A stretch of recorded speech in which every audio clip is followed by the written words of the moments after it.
Hello and welcome back to another OMNIHEROES video. In this video we are going to look at Tiamat at 8 stars. But before we do, what I wanted to discuss is how I went about and got my copies of Tiamat in the first instance. So if we go ahead and have a look in here, we jump into the seasonal content, and as you can see there is an eternal decree. There is one way to get Tiamat very early, or any of the new seasonal units very early on in the season, and it is by buying the season's champion pass as well. What you do is you go ahead, you pick this up for around £50, and then once you've got a copy of this, once you've unlocked this, you will get your seasonal champion, season 10 champion decree. You will also get your summon tickets, but then pretty early on, probably within the first day, if you are completing any of the quests available, you will unlock this ticket.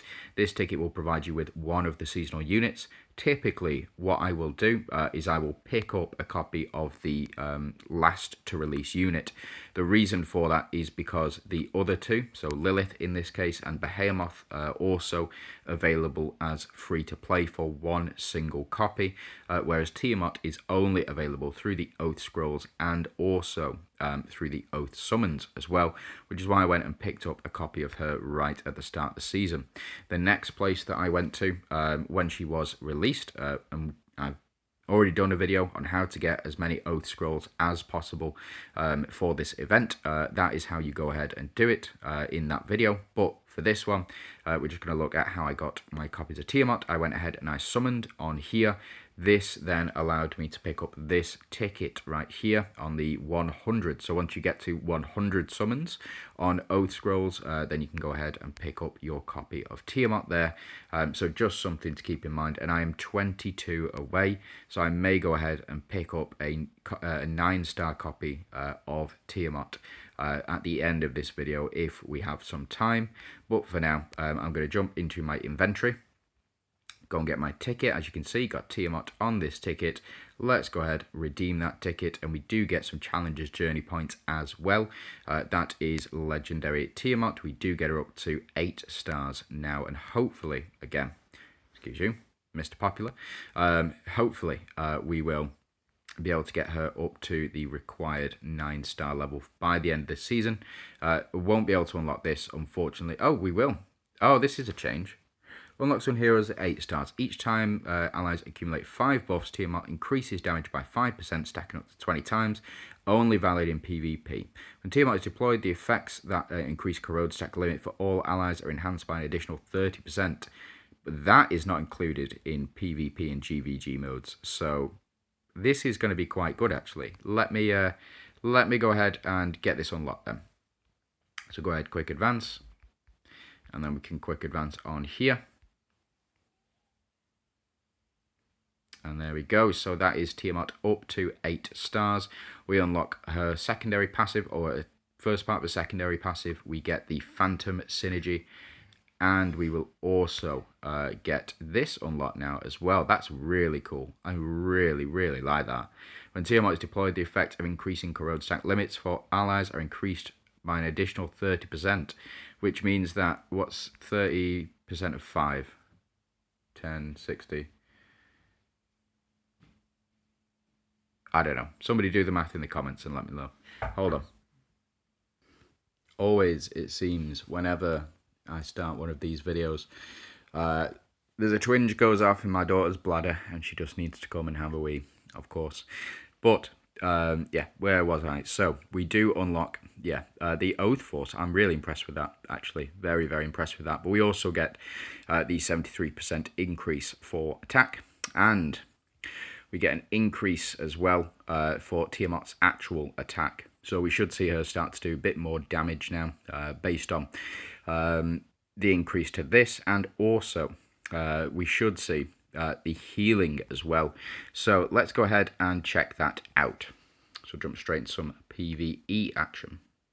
And something I always forget to do on these videos is upgrade this or advance it, so we do get an increase of about 15,000 HP as well as we unlock the Phantom Synergy. So I'm going to try and run a couple of Mystfire teams, and then I'm going to try something a bit special. Hold on. So here we are, stage 400, and we've got the same team setup as we were running last time. That is with the corrode increases, but now something to take into consideration is that Tiamat's Oath passive has unlocked as well. And I don't think this final part of the passive, when Tiamat is deployed, effects that increase corrode stack limit for all allies are enhanced by an additional 30%. I don't think... I think this is going to be really important, but I just want to see how much corrode we can actually apply now with that. So if we go with the assumption that currently we can increase our corrode stack limit to 20, as we saw before, and we need 30% of 20. 30 times 5 is, 20 times 5 is 100. And then we get 30% of that, so that's 30. Then 30 divided by 5 is 6. So we get an increase of 6. So it should be 26. My maths is terrible, though. It really is very, very bad. So we'll have to see. Now, hopefully, we'll be able to get through enough of this holy shielding for us to actually see any of the healing done as well. But it looks like we're doing too much corrode damage at the moment. That is with thanks to Lancelot. So where are we up to now? We're up to currently 20 stacks. So maybe it is only applicable in GVG. Oh no, we got Boji up to 21. So we have increased the corrode stack limit even more. He's up to 22 now. How much is Lancelot going to apply? Another stack. That's 26 Boji's up to. And now he's up to 24. So we'll see at the end of this round. Never mind.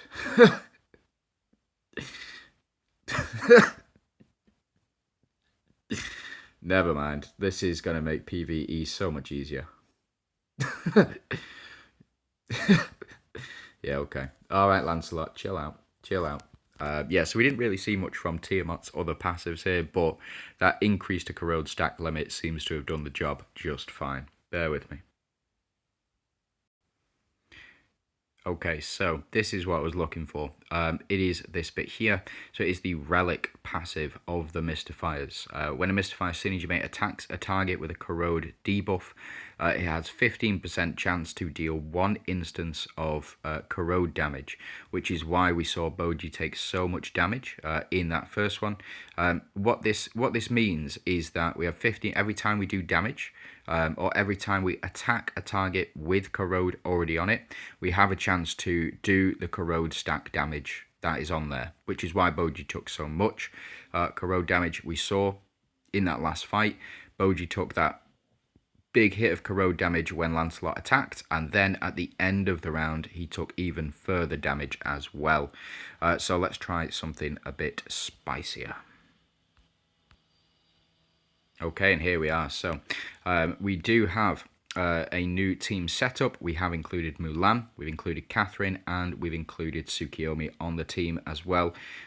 We do lose out, so we don't get up to that 26 stacks of corrode anymore because we don't have Emily and we don't have Dullahan on the team. Unfortunately, it is what it is. But with this team, it's more focused about doing as much damage as possible via corrode. And as you can see, Mulan is going to start applying many stacks of corrode and burn as well. So we are looking to do as much corrode damage as we possibly can with this team. And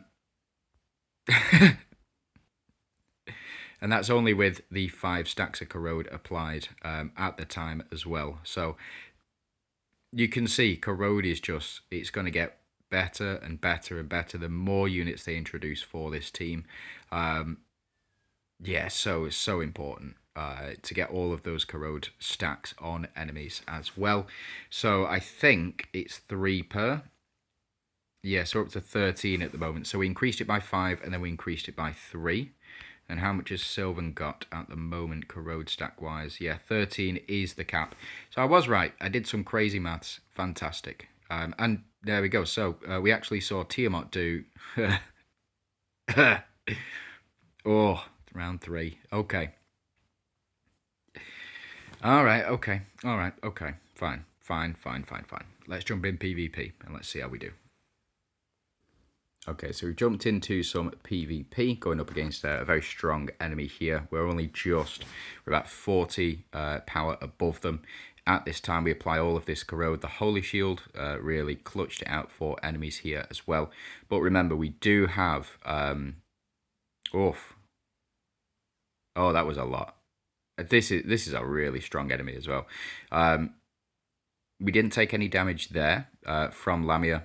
So as you can see, Sanctuary is procking. Hopefully we can get enough of this Holy Shield off to do what we need to do. Now I have been silenced as well, and Sanctuary does stop corrode application, but it looks like just one hit from this team. Oh, the Reflect got us. Yeah, that's fair. So I told you it was a strong team. Yeah, this Reflect damage usually takes us out very quickly, but if we're able to do that, then yeah, it is what it is. This is mental. So enemies are losing all of that attack with thanks to Tiamat. They can't do non-crit damage to Tiamat as well. And it looks like, yeah, our team just blew through that, unfortunately. Okay, all right. So let's jump into some more PvP. That was a bit too quick. Hold on. Now here we go. Here is a truly strong team. It has less power, yes, but this is the champ. So I'm going straight for the throat here. We'll see how much damage this team can do to us. No bind on us, fortunately. It is a bit weird that I didn't get bound on this, but it is what it is. So yeah, see, as you can see, Eudora takes us straight down. We'll see how much damage we actually do to these enemies at the start of the next round as well. I want to see how much damage we can actually get done to them. And it looks like our relics are doing reasonable amounts of damage as well. Unfortunately, Tiamat has been frozen, but it is what it is. So, as you can see, we are able to do significant amounts of damage to them because we did steal a lot of the attack and defense from the enemies as well. We applied that hindrance and that corrode damage to all enemies as well. Unfortunately, the two guys cancel each other out. We're just looking to do as much damage as we can. Oh, that corrode damage. That's nasty. Ah, there's the bind I was talking about. So, that was a crit. That was a crit, and we didn't get anything back from that, unfortunately. Don't freeze me. Come on, don't... dead. Anyway, yes, as you can see, we did actually put up quite a strong fight against ZU. Now, if you are not aware, why I suspect ZU is so strong is because he's got 11,000 million power, and I am currently on 7,500 million power. So it is it's very tough for me to do any damage to his teams whatsoever. It's effectively like me going up against a smither here. So if we jump into a smither, we'll do a mirror. So we'll jump into solo duel here, go for the exact same team. He's got his Mystified teams out, except we've got Tiamat and Tsukiyomi on ours, as opposed to Astrid, Dullahan, and Telos on the enemy team as well. So we will apply these stacks of corrode, and we'll start to take off as much of this Holy Shield as we can, get this burn damage going as well. We'll just see what the difference is between us two, which is, again, it's why I challenge ZU a lot on these videos, is because I know for a fact that his team is going to wipe the floor with mine. Yeah, there we go. So we do see that instance of corrode kicking in, that 15% chance to do the additional damage. That's where we get it from. And yeah, so yeah, it's just crazy what the difference is.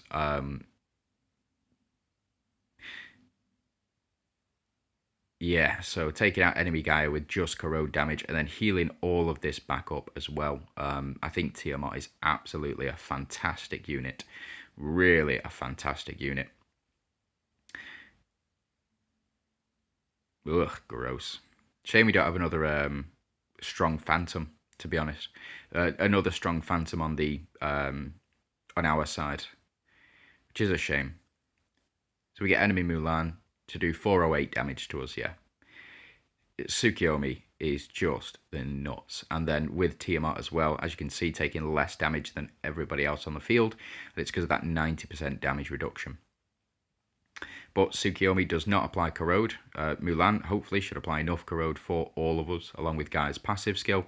And where are we up to now with corrode stacks? 12 stacks of corrode, yeah. 12 stacks of corrode and just no shot, unfortunately. But yeah, I think she's really, really powerful. I do think she is really, really powerful. Emily, to do the most, she really enhances the team. She brings it all together in a nice, neat little package. I say little package. I think she's actually about 8 foot tall, but she brings it all together. Absolutely fantastic. I don't know if she's the strongest. I think the changes to Leviathan, not Leviathan, the changes to Behemoth have made her really, really good.